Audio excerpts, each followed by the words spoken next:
El director y subdirector del IGAPE, el Instituto Galego de Promoción Económica, declararán esta tarde ante la jueza por su presunta implicación en la llamada Operación Campeón, una supuesta trama de fraude de subvenciones públicas. Esta mañana ya han comparecido dos empleados de Proitec, empresa supuestamente colaboradora del entramado fraudulento liderado por Jorge Dorribo. El industrial lucense ha pasado su primera noche en la prisión de Bonxe. ¿Qué tal? Saludos, muy buenas tardes. Una parte importante de la investigación se centra en averiguar hasta qué punto los dos altos cargos del IGAPE, un instituto que depende de la Xunta, están implicados en el uso irregular de dinero público. Los socialistas gallegos han pedido hoy que el consejero de Industria dé la cara y explique lo que está ocurriendo. El ambiente político está, por tanto, muy caldeado en Galicia, pero también a nivel nacional. Uno de los dos candidatos a suceder a Zapatero en la candidatura del PSOE ha anunciado que no se presentará. Carme Chacón renuncia a liderar una candidatura en el proceso de primarias que el PSOE tiene previsto abrir para elegir al sucesor de José Luis Rodríguez Zapatero. La ministra de Defensa ha hecho este anuncio hace unos pocos minutos en la sede del PSOE de la calle Ferraz, en Madrid, de forma totalmente inesperada y solo 2 días antes de que se celebre el Comité Federal del PSOE, que deberá decidir el futuro del partido. La plataforma 15M da un paso más en sus reivindicaciones. La acampada de Madrid ha alcanzado un consenso de mínimos. El texto, que será la base de sus demandas, no hace referencia al paro juvenil. El movimiento sigue traspasando fronteras. En Grecia empiezan a tomar forma protestas similares a las españolas. AENA ha sancionado a 17 controladores de Santiago de Compostela, uno de ellos con el despido por conflictos laborales que se produjeron entre noviembre y diciembre del pasado año, es decir, durante la huelga ilegal que provocó el caos aéreo. Según AENA, esos empleados se ausentaron de sus puestos de trabajo y lo justificaron con que ya habían cumplido el máximo de horas anuales. Telefónica presenta un ERE que afecta al 25% de su plantilla en España, la mayor empresa de nuestro país y que el año pasado obtuvo beneficios récord. Justifica su decisión por el escenario económico adverso en el que los ingresos escasean. Se abre ahora el debate sobre quién debe pagar el paro de esos trabajadores afectados por el ERE, que hasta ahora corría a cargo del gobierno. El Coinasa Liceo se cita con la historia. El equipo coruñés tiene la oportunidad de firmar el mayor de los dobletes y consigue esta noche la OK Liga. Para ello debe obtener ante el Barcelona el mismo resultado que el Reus ante el Tenerife.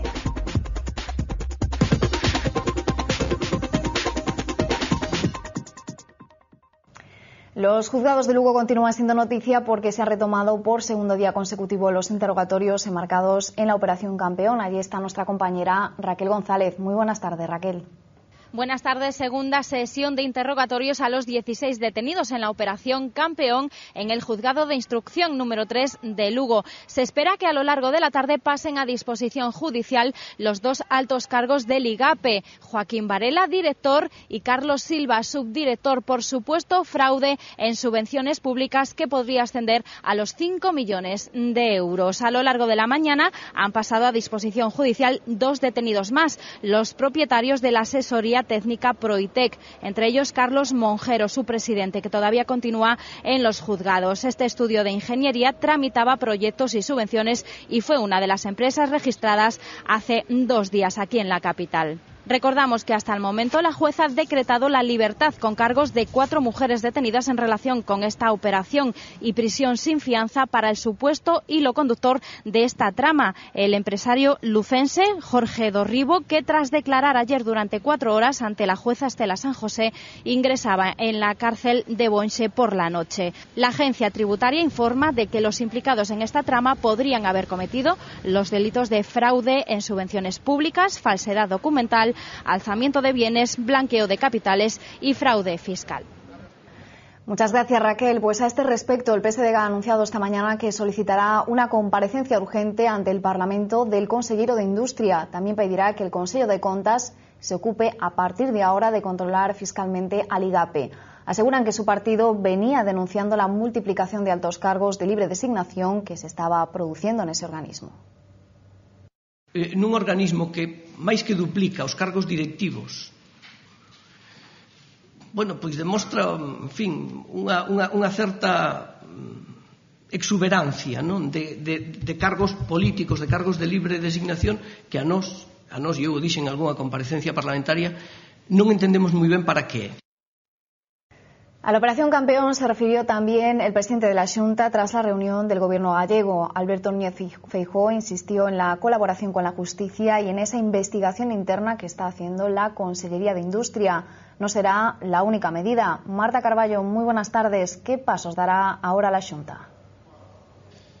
Muy buenas tardes. Pues Alberto Núñez Feijóo ha desvelado que la Xunta ha solicitado ya personarse en el sumario de la Operación Campeón. Los servicios jurídicos ya han enviado esta petición con la que se busca obtener información oficial, información de primera mano. El objetivo, pues poder defender a la comunidad autónoma de los posibles perjuicios que les pueda causar esta presunta trama.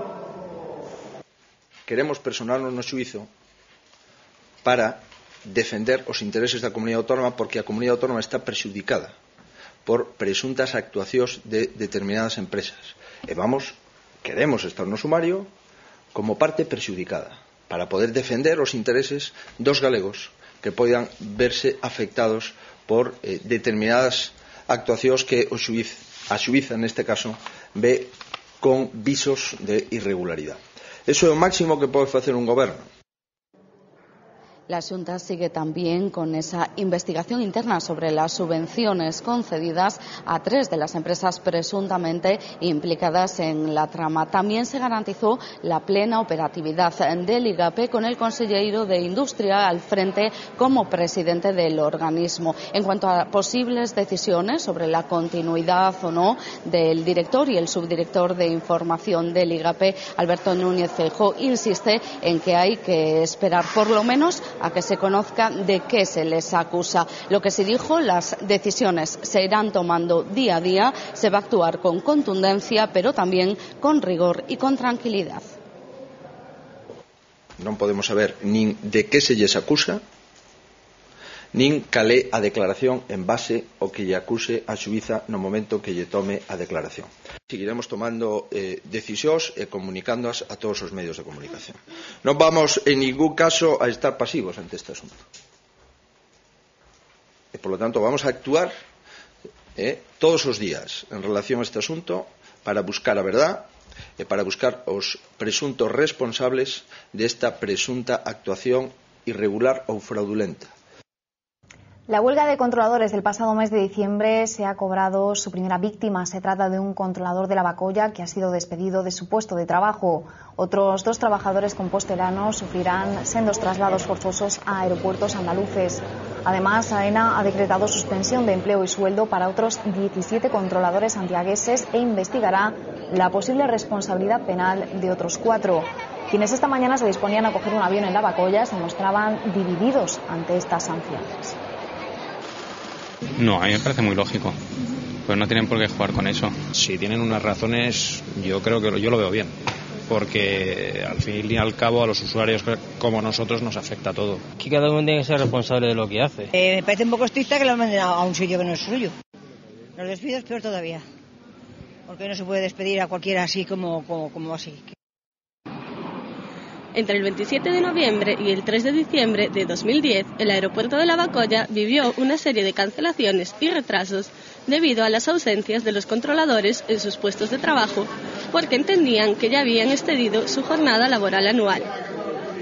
Este caos fue solo el ensayo del plante general acordado por el sector en el Puente de la Constitución. La huelga ocasionó el colapso del cielo español, dejó tirados a cientos de miles de usuarios y llevó al gobierno central a decretar el estado de alarma. Además de causar enormes pérdidas económicas que solo las aerolíneas cifran en 110 millones de euros. Sin embargo, parece que los que provocaron estos días aciagos para el turismo no van a quedar impunes. Las consecuencias, un despido, 2 traslados forzosos, 22 suspensiones de empleo y sueldo de hasta 86 días y 4 expedientes para la Fiscalía por entender que la gravedad de los hechos excede el ámbito laboral y puede alcanzar el penal. Así, ha resuelto AENA los 29 expedientes disciplinarios que abrió contra 17 controladores del aeropuerto compostelano, casi el 50% de la plantilla. Tremendo susto el que se llevaron esta pasada noche los conductores que circulaban por el centro de Pontevedra. Vean.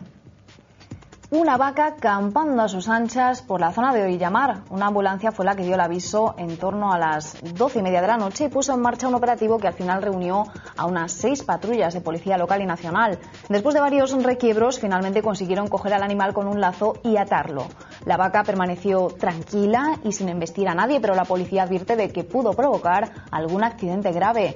La policía localizó al dueño por el número de crotal. La vaca había llegado al centro de Pontevedra desde Campañó, después de andar 7 kilómetros. Su idea de visitar la ciudad, por suerte, terminó bien.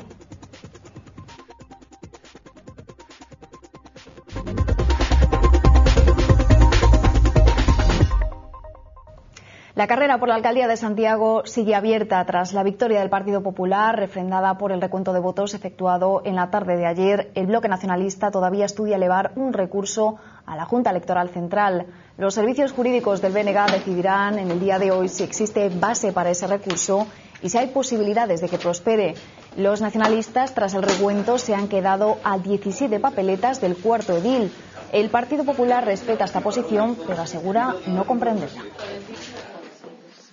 É que, como sabedes, o resultado é moi axustado e o Bloque Nacionalista Galego está perfectamente legitimado para mirar con lupa todo este proceso e o que está facendo. Nos non vamos a pedir nada que non se corresponda pues, co que se pode solicitar, ¿no? Políticamente, pues lo que os he dicho, ¿no? Pues no deja de ser un poco sorprendente que bueno, pues que los que pierden las elecciones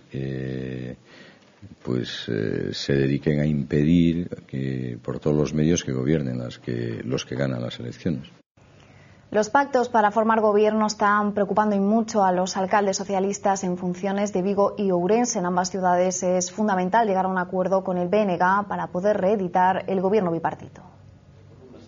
El alcalde en funciones de Vigo, Abel Caballero, tendrá que esperar hasta la próxima semana para salir de dudas, porque el BNG no decidirá si finalmente hay pacto con los socialistas hasta que la formación celebre el Consejo Nacional y posterior asamblea de militantes. Y es que en el Partido Nacionalista hay división de opiniones. Unos piden al partido quedarse fuera del gobierno local y otros piden un pacto que no permita a los socialistas arrasar de nuevo. A pesar de haber cosechado los peores resultados en los últimos 20 años, Santiago Domínguez seguirá al frente del grupo municipal. Habida conta de que hoxe no Consello Local se produce unha amplísima maioría a favor de que eu continúe. Situación idéntica en Ourense, donde el BNG también tiene la llave de la alcaldía, pero su candidata Isabel Pérez ya ha descartado un pacto con el Partido Popular. Ahora queda por confirmar qué decisión tomarán los nacionalistas, si formarán parte del gobierno o si apoyarán la investidura del alcalde en funciones. Francisco Rodríguez está a la espera de su decisión. Voy a respetar, como non pode ser de outra maneira, a decisión que tomen. A mí me gustaría que participaran no goberno, porque además creo que sería positivo para Ourense. Mismo plazo en Lugo, hasta la próxima semana no conoceremos los resultados de las conversaciones entre PSOE y BNG. En los últimos días hemos asistido a una serie de dimisiones dentro del Partido Socialista Gallego, y es que digerir los malos resultados electorales cosechados es complicado y quedarse en la oposición para algunos un sapo difícil de tragar. La cúpula del PSDG trata ahora de frenar las renuncias y reducir presiones sobre los derrotados para que no se produzcan vacíos de poder. La dirección del PSDG intenta frenar la sangría de dimisiones tras las municipales, y lo ha hecho vía carta. El secretario de organización del partido, Pablo García, ha remitido una circular a las agrupaciones locales. En ella pide que se evite actuar con precipitación a la hora de promover renuncias, relevos o procesos de renovación. Se trata de una llamada a la calma que refuerza al partido y a su secretario general, Pachi Vázquez. Pero ese intento de la dirección gallega del PSOE se ha topado con dificultades en A Coruña. ¡Viva el Partido Socialista! Allí el proceso de renovación es ya un hecho tras las anunciadas salidas de Javier Losada y Carmen Marón. El siguiente en abandonar el barco podría ser Fernández Moreda, número 3 de la lista y secretario provincial del partido. Y sería una cobardía por mi parte. El edil ha expresado su voluntad de seguir y ha denunciado a la minoría que, dice, pide su cese. Y la respuesta ha llegado vía Twitter de parte de la diputada Mar Barcón. Ironía para presionar a un Moreda que el sábado se enfrenta a una caliente ejecutiva provincial del partido. Se lo avanzábamos en titulares. Carme Chacón acaba de anunciar que no concurrirá a las elecciones primarias del PSOE para sustituir en la cabecera de lista para la presidencia del gobierno a Zapatero. La ministra, con tono triste, ha hecho este anuncio en la sede socialista de Ferraz tras la polémica de los últimos días sobre la conveniencia de convocar o no un proceso de primarias o un congreso extraordinario. La ministra ha dicho que da un paso atrás porque la escalada contra el proceso de primarias pone en riesgo la unidad del partido y eso le ha hecho reconsiderar su propuesta. Carme Chacón renuncia a presentar su candidatura en las primarias para suceder a Zapatero, entre otros motivos, para evitar profundizar aún más en las divisiones internas que vive el PSOE. La derrota en las municipales y autonómicas ha evidenciado este cisma que venía sufriendo el partido desde que las encuestas pronosticaran hace meses este desenlace fatal para la formación. Chacón abandona la carrera, pero el debate está más abierto que nunca. Zapatero quiere ante todo unas elecciones primarias, pero cada vez más varones regionales, con Pachi López a la cabeza, exigen un proceso más rápido, como el de un congreso extraordinario. Los nervios y las reuniones privadas, como la mantenida esta mañana entre Rubalcaba y José Bono, no hacen más que disparar las especulaciones, mientras que algunos afines a Zapatero continúan defendiendo su tesis. ¿Los varones atenderán la hoja de ruta del presidente Zapatero?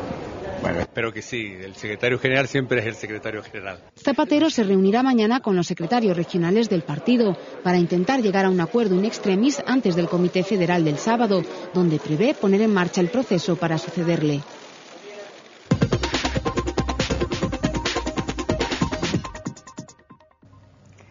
10 días después, la acampada de Puerta del Sol de Madrid ha alcanzado un consenso de mínimos. Entre sus puntos básicos no aparece ni el paro ni la crisis. Mientras la movilización da un paso más en España, en otros países, el caso de Grecia, comienza a gestarse. Por fin y después de muchas idas y venidas, la acampada del Sol de Madrid ha alcanzado un consenso de mínimos. Son 4 las líneas más representativas: una reforma electoral, la lucha contra la corrupción, la separación efectiva de los poderes públicos y la creación de mecanismos de control ciudadano para poder exigir responsabilidades a los políticos.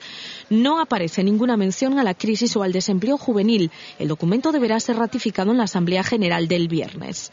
Mientras tanto, el eco de las movilizaciones del 15M ha llegado hasta Grecia, donde al menos 7.000 personas han acampado frente al Parlamento de Atenas para protestar contra los recortes. Tras la crisis económica, es la primera vez que una iniciativa partidista convocada por Internet reúne a tantos ciudadanos. Las medidas de austeridad han indignado también a nuestros vecinos helenos.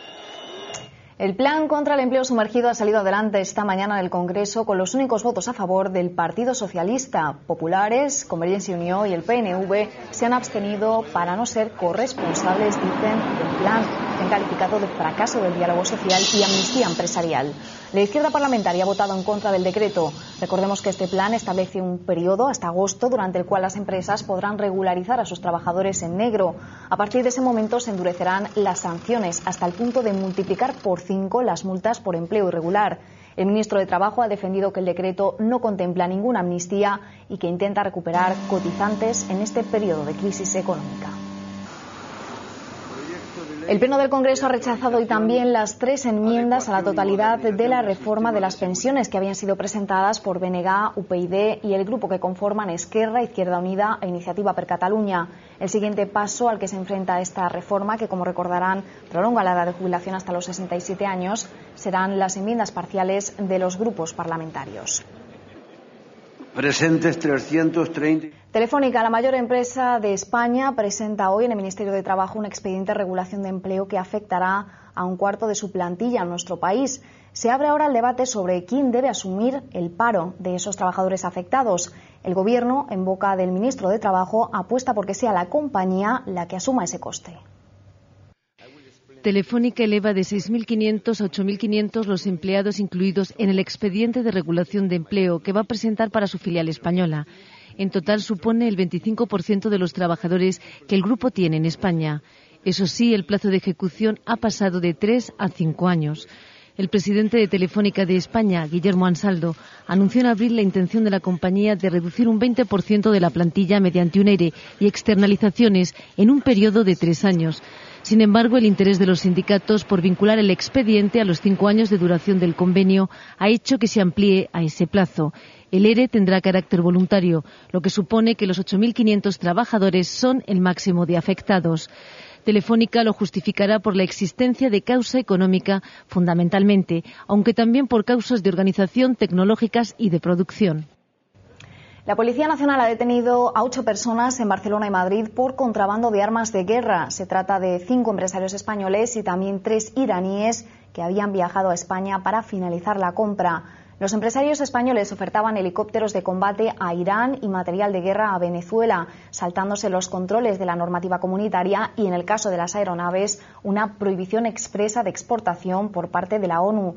Los detenidos trataban de proteger la compraventa bajo la cobertura legal de actividades de reparación de aeronaves.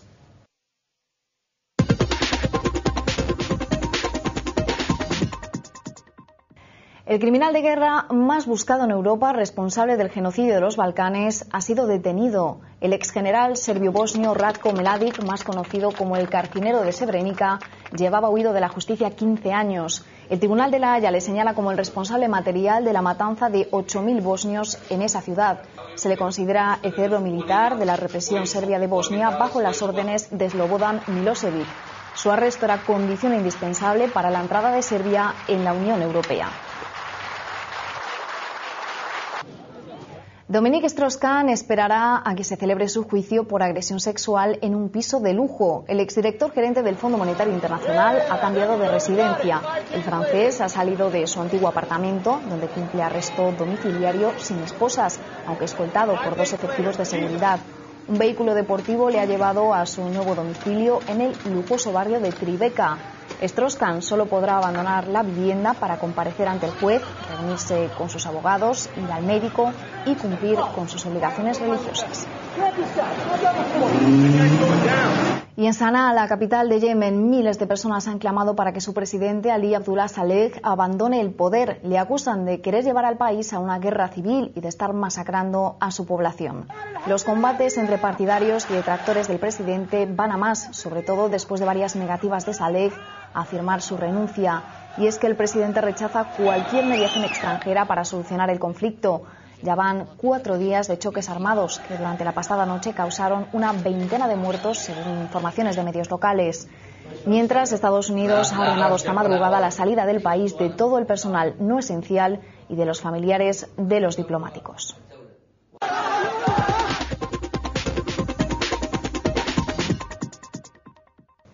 Hoy el Celta ha cambiado el césped de Amadroa por las aguas termales del Talaso Atlántico. Los jugadores han disfrutado de una especial sesión de baño y masaje para descargar tensiones y desentumecer los músculos.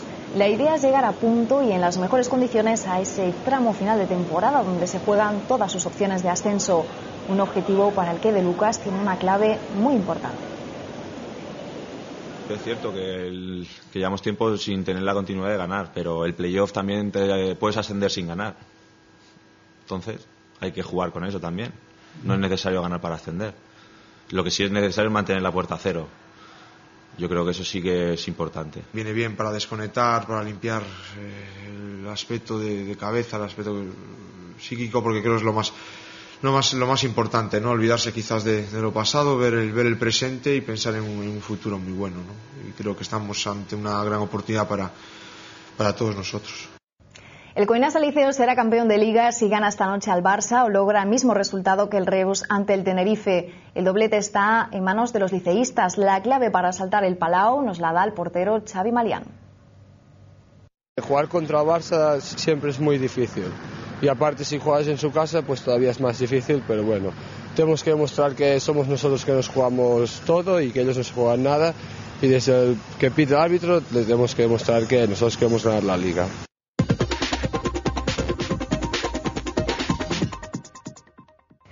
Los personajes redondos y monumentales del colombiano Fernando Botero reinaron en la subasta de arte latinoamericano celebrada en Nueva York.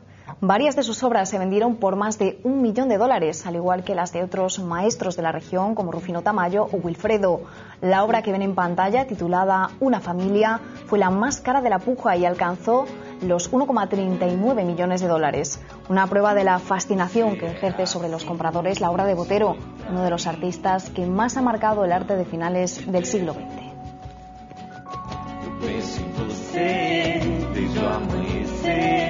Até quando eu me deito, eu gosto de você e gosto de ficar com você. Meu riso é tão feliz quando